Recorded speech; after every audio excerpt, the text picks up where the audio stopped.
It's so beautiful, but I think I'll get back to the tent and warm up.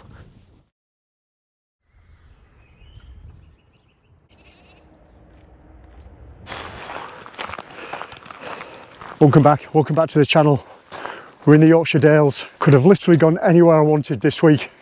The weather's superb all over, and it's that extended spell of great weather as well. So we're in for a good night. I've got my mate with me who's a subscriber from YouTube, and as you've probably guessed, we're up on Pen y Ghent tonight, but we're not going to camp on the summit. We're going to find a spot that's a little way off that. And when I got up this morning, it was 1 degree and there was a light frost on the car. So there's every possibility we're just not quite out of spring yet. It's not going to make a difference. I think we're going to have a great night. But for any of you who know the 3 peaks, no matter which way you do it, clockwise or anti-clockwise, you know you're in for a slog. Don't think there's a great deal of water up here to be had, so we're having to carry it all in. It's all adding to the fun. It's now just a case of getting your head down and getting on with it.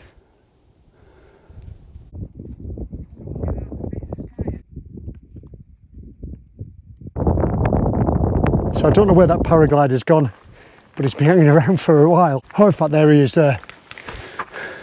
Right on cue. What a view that guy must have. And the path's easing off a bit now. It was quite steep for a while. Can feel myself getting sweaty and that sweat cooling in my back. Wind's picked up ever so slightly, but it's quite cooling.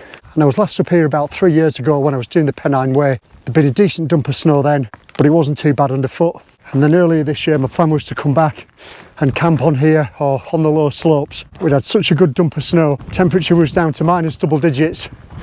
I opted for the Wainstones instead. Still had a brilliant time, and I'll leave a link in the description below to that camp if you've not seen it already, because it was spectacular. And it's just a little bit hazy today. Still got views over to Ingleborough and over to Whernside, but of all the times I've climbed Pen y Ghent, I think I've only not had a view on 1 or 2 occasions, so it's a bit of a good luck charm for me.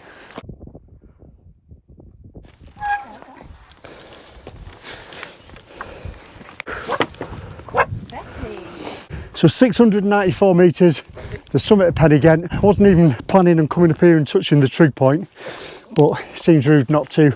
And now I think I'm going to make our way over to Plover Hill, find somewhere to camp. Right, well, it's only about 4 o'clock. Just dropped off the summit of Pen y Ghent. The wind's blowing in a westerly. So I've just nipped back behind these walls and absolutely still. It's glorious. It's a real sun trap. Because it's a bit too early to put the tent up, I'm going to have a brew first. Make sure everyone's cleared off the hill and then put the tent up then.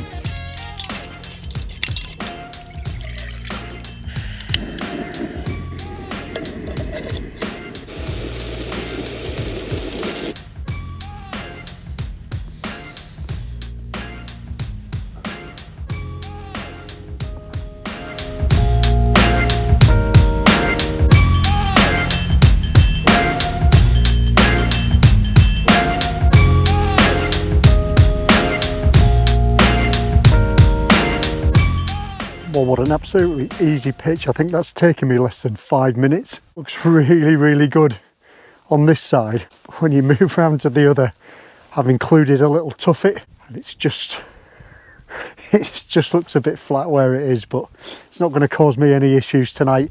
Probably peg the ends out as well, just make it a little bit more secure, but other than that, I think it's going to be all right. Certainly not going to get bothered by the wind. Paul's got his MSR up, looks nice and solid. Yeah. Looks good. Right, I'm going to get set up inside. I'll bring you back and show you then. So I'm in the Durston Xmid Pro 2 tonight. When you're on your own, as opposed to when you're with a boy, there's an absolute ton of room in this, which I'll show you. So I've got my Thermarest Neo-Air X-Lite, got my Seated Summit quilt. I always use a sleeping bag liner just to keep everything nice and clean. Got my pillow. As you can see on the other side, it's a really big vestibule. I can put the bag in. And there's absolutely stack of room for me and all my kit. It's a real luxury just getting that little bit more. So the time now is getting on towards 5 o'clock. I'm starting to think about some food, but this is a perfect pitch. As soon as you stand up, you can really feel the wind. So I was contacted a few weeks ago by the people at Trustfire. They make a range of all sorts of different lights and equipment for the outdoors person. And they said, Jace, have a look at our website, choose something you fancy. We'll send it to you, you review and test it for us. And that's exactly what I've been doing over the past couple of weeks. And instead of choosing another head torch, I've got plenty of them now. I thought I'd choose something that was a little bit more multifunctional. And I've gone for the Trustfire MINI X5. This is it here. It's a bit more of a pocket torch. But it's a multifunctional portable light. It's got a 90-degree swivel head on the top with 2 powerful spotlights. So it's 750 lumens. It's got a range of about 95 meters. And you can see there, it's got a number of different functions. It feels robust. It's got different light settings. And what I really like about this one, and the reason why I chose it for the tent, it's got a side white light. So it provides the extra illumination. And if you've got a hanging point in your tent there, I can just slip this inside one of the pockets within the tent. Just offers a great degree of light without necessarily tying you to a head torch. It's got a belt clip on the back so you can clip it onto your trousers when you're working. It's also got a magnetic surface. So again, you can clip it onto a metal surface and just direct the beam where you need it. It's got a universal C charger, comes supplied with a charging lead. And it's actually a really good piece of kit. So all I need to do is just hold that down for 1.5 seconds, and then you can just cycle through the different lights. UV, a red warning light flashing there, red and blue, and then back to white light. I've really enjoyed using this piece of kit over the last couple of camps. If you'd like one of these, you can go onto the Trustfire website, have a look at all the products. I've got an affiliate code which I'll put on the bottom of the screen now. Have a look, see what you fancy, and using that code you can get 20% off this and any other of the products that they sell. And they really do a fantastic and diverse range of head torches. Right, well, there's nothing spectacular for tea tonight. I'm going to try one of these fuel protein bowls. I'm pretty sure if I scrunch this up and put it in the jet boil, that will warm that through nicely without me having to dirty the pots. I've got a bit of dried food. I found a mug shot at the bottom of the cupboard. That's one of those creamy carbonara ones, so the cheesier ones the better with these, I find. I've got a salami and pickle sandwich, and then to snack on later on, I've got some jerky and then usual assortment of coffees, hot chocolates, grenade bars, that sort of thing in there. And I've done what I normally do. I've saved all my calories and all my food for the end of the day, so I can just sit in the tent and just eat away.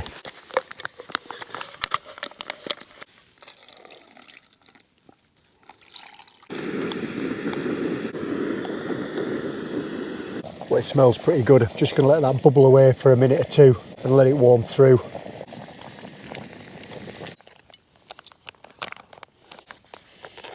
God, it smells good. There you go. Do you know what? That's not that bad. The only thing missing with this would be some tacos. I think it's absolutely delicious, and I'll definitely be getting this again. But you definitely need a couple of them because there's only about 250 calories in the pot.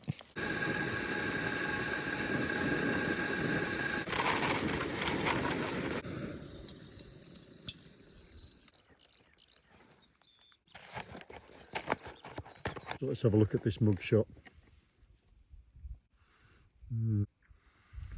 Not convinced.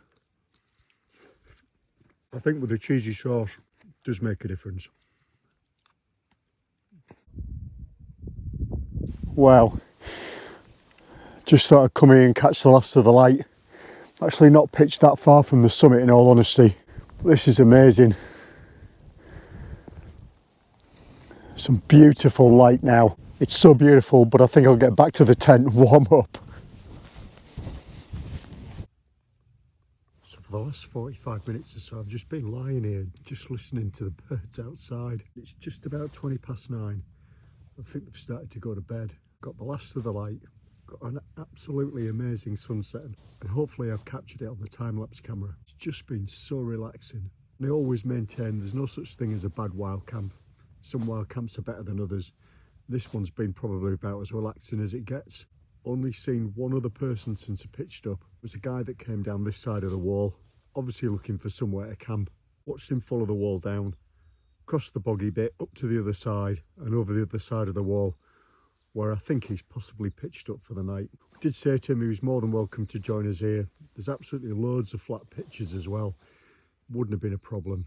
Just starting to feel a little bit tired myself now. So if you've enjoyed the video, leave a thumbs up, leave a comment, let me know what you think. Let me know what your most relaxing wild camp is. If you haven't done so already, subscribe to the channel, and all that interaction helps the channel grow. I think I'll leave it here, and I'll see you in the morning.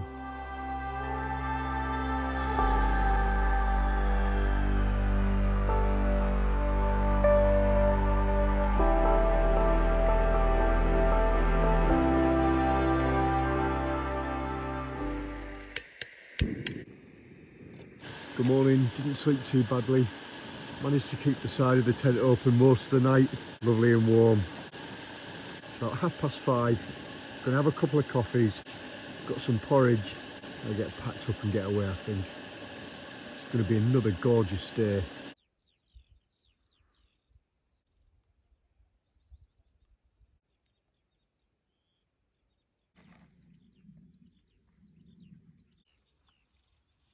So I've left no trace as always, and I managed to pick up a bit of litter as well. These junction points on the walls obviously catch a lot of litter through the wind really, so take that down with us, it's no bother.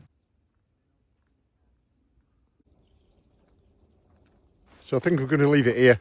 If you've enjoyed it, leave a thumbs up, leave a comment, don't forget to subscribe, and I'll see you in the next video.